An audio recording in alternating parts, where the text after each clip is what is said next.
लड़ाई champions trophy की थी तो भैया पूरे चरम पर रही। आज मैच में इतिहास रचा गया। रन वन सब अलग बात है, लेकिन आज इतिहास के नाम पर एंजेलो मैथ्यूज थे वो खिलाड़ी जो श्रीलंका के इस बैटिंग लाइनअप में सबसे ज्यादा एक्सपीरियंस खिलाड़ी था। इस जरूरी मैच में सबसे जरूरी था, लेकिन बिना गेंद खेले वापस चला गया क्योंकि वो इतिहास रचने आया था। शायद उसको भी नहीं पता था कि कब क्या से क्या हो गए। देखते देखते हम आगे बढ़ेंगे। मैं हूं सब, मेरे साथ है फारूक। फारूक, सब कुछ छोड़ दीजिए, रन बने 279 रन बने, चैंपियंस ट्रॉफी के ऑन द लाइन है। शायद इसी वजह से कि बात लड़ाई चैंपियंस ट्रॉफी की, अगर बांग्लादेश हारती है तो बाहर हो जाएगी, इसलिए शाकिब आज किसी भी हद तक जाने के लिए तैयार थे और उन्होंने एक हद पार भी कर दी। जी हाँ। मुझे नहीं लगता हद पार करी, शायद हद पार करना गलत स्टेटमेंट हो गया, और वो इसलिए क्योंकि आपको रूल पता है और आपके ऑपोजिशन को भी रूल पता है। साकिब ने की अपील, जैसे आप एलबीडब्ल्यू करते हो तो आप अपील करते हो, आप मैनकेडिंग करते हो अपील करते हो, डिसीजन है कहां अंपायर का। हाँ, अगर इसके बाद बात ये आती कि एक बार कप्तान से बात करके देख लेते हैं, अगर वो अपने अपील को वापस लेने के लिए बात तो की तैयार थी, हैं तो। बात की गई थी रसद और से। तो मतलब उन्होंने नहीं ली वापस, क्योंकि उन्होंने कहा कि भाई हमारा काम, आप मैच खेल रहे हो जीतने के लिए। कल को तो फिर आप ऐसे ही बोलोगे ना कि भाई अगर कोई 99 पर है, उसने हिट करी बॉल और आप छोड़ दो कि कैच नहीं छोड़ यार दो। उसका सेंचुरी हो जाने देते हैं उसकी, ठीक है। Spirit of the game. तो spirit of the game, but मुझे नहीं लगता है कि ये चीजें गलत है, क्योंकि एंजेलो में अगर कोई नया खिलाड़ी होता तो एक बार वो कहने की बात होती। एंजेलो मैथ्यूज सबसे ज्यादा एक्सपीरियंस खिलाड़ी, और उसको ये रूल पता है और हेलमेट की इसका आपकी। इसका एक्सपीरियंस किसी को नहीं होता। बिल्कुल। अब ठीक है, आपकी हेलमेट की क्लिप टूटी, आप एक बॉल खेल लेते फिर चले जाते, क्योंकि नहीं, रूल लेकिन कुल मिलाकर ये है। उनको ये भी लगा नहीं होगा ना कि भाई उन्होंने देखा मैं आया, वो लगभग स्टांस ले रहे थे जी हाँ, वो और तभी स्टांस ले क्लिप रहे टूट थे, गया। ले चुके थे बॉल करने, अगर वो आ जाते उससे पहले वो क्लिप टूट गया। ये मैं इसको सिर्फ महज एक चीज कहूंगा कि किस्मत उनकी बस सही नहीं थी, ये कह सकते हैं। लेकिन यहां पर साकिब गलत नहीं थे, क्योंकि साकिब ने अपील करा है। It's very simple. कल को आपने मैनकेडिंग पर अपील करी, फिर वो भी गलत है ना, वहां पर भी तो आप गलत ही कहोगे। लेकिन वो भी एक पॉइंट पर आकर के आपने मान लिया इस बात को कि नहीं, मैनकेडिंग गलत नहीं है, क्योंकि वो तो आपका काम है, वो बताया गया, वो रूल है कि आप बॉल करने से पहले नहीं निकलो एक क्रीज से, और नहीं तो आउट कर दिए जाओगे। स्टार्टिंग में पहली बार कोई मैनकेड हुआ था तो हुआ था, नहीं गलत है, ऐसे है वैसे, but end of the day आप एक्सेप्ट करते हो इस चीज को। लाइकवाइज टाइम आउट का भी एक रूल है, और ऐसे रूल्स जो किताबों में लिखे हुए हैं वो यूं ही नहीं लिख दिए गए, उसमें पता है कि ऐसा हो सकता है। क्या पता कोई इसको मिसहैंडल करता।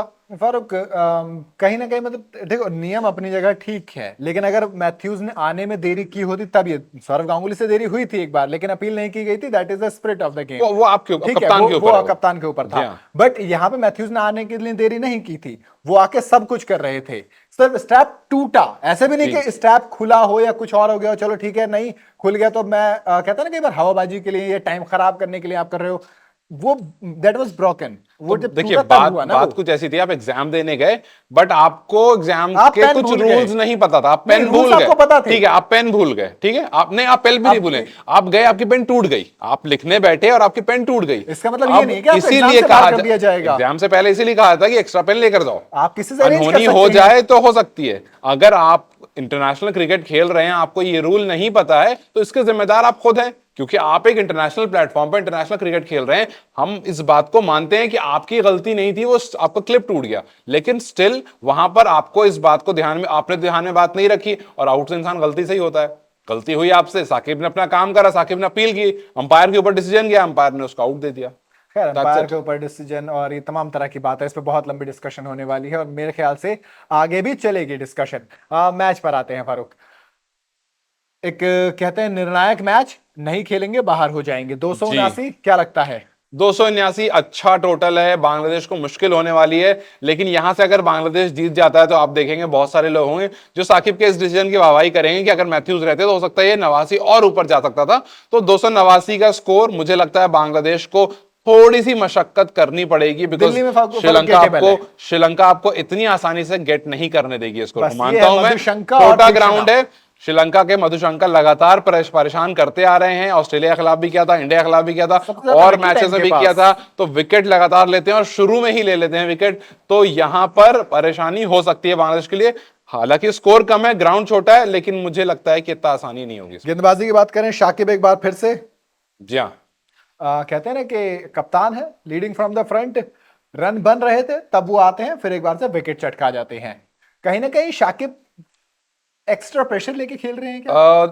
अब देखिए साकिब, ऐसा लग भी रहा था कि मैथ्यूज के आउट होने के बाद साकिब को टारगेट भी किया जा रहा था, बिल्कुल कहीं किया ना कहीं। गया था, और फारूक, साकिब दो को हर उसके ओवर में बाद, दो जी छक्के हाँ, लगे हैं। उसके बाद साकिब पर रन ज्यादा आए हैं, तो हाँ। खैर वो ठीक है, कह सकते हैं आप, क्योंकि ऑब्वियसली श्रीलंका वाले भी काफी ज्यादा गुस्से में होंगे जिस तरह से उनके सबसे एक्सपीरियंस खिलाड़ी को आउट करा दिया गया। उसका हमें एक नतीजा या उसका एक अंजाम देखने को मिला साकिब की बॉलिंग में, और जिस तरह से उन पर अटैक किया जा रहा था, और शायद अच्छा भी था वो, उसी वजह से थोड़े रन भी बन गए। बिल्कुल। लेकिन श्रीलंका की भी तारीफ करनी पड़ेगी। बिल्कुल, असलंका शतक आया, शतक के साथ सबसे बड़ी चीज जरूरी टाइम वक्त पे आया। जी हाँ। आप देखिए शतक के अगर हटा दिए जाते हैं तो शायद मेरे ख्याल से 250 करीब रन बनते हैं इनके। जी।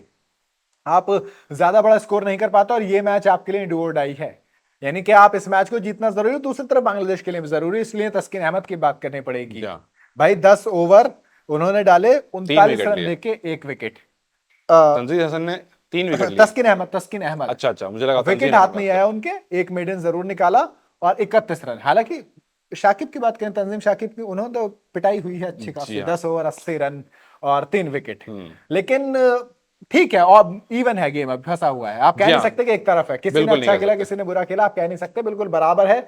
आप चेज कर भी सकते हैं इसको। और जैसे श्रीलंका की बॉलिंग लाइनअप है, क्या लगता है फारूक? मैं जैसा वो कह रहा हूं कि मुश्किल है ये टोटल, क्योंकि श्रीलंका की बॉलिंग अच्छी है, और यहां से मैं उम्मीद करूंगा कि एक अच्छा मैच देखने को मिले, और कम से कम 40 ओवर के अबव तक ये मैच जाएगा। 45-46 ओवर में कुछ डिफाइन होगा, अगर शुरू में विकेट नहीं गिरी तो। आपको क्या लगता है, क्या यहां से चैंपियंस ट्रॉफी की दावेदारी दोनों में से एक टीम पक्का कर पाएगी, या फिर बांग्लादेश को सिर्फ वर्ल्ड कप से ही नहीं, आपको चैंपियंस ट्रॉफी से भी बोरिया बिस्तर बांधकर वापस जाना पड़ेगा? हमें अपनी राय कमेंट सेक्शन में जरूर बताएं। इस वीडियो को लाइक और शेयर जरूर करें, और जाते जाते चैनल को सब्सक्राइब करते जाएं।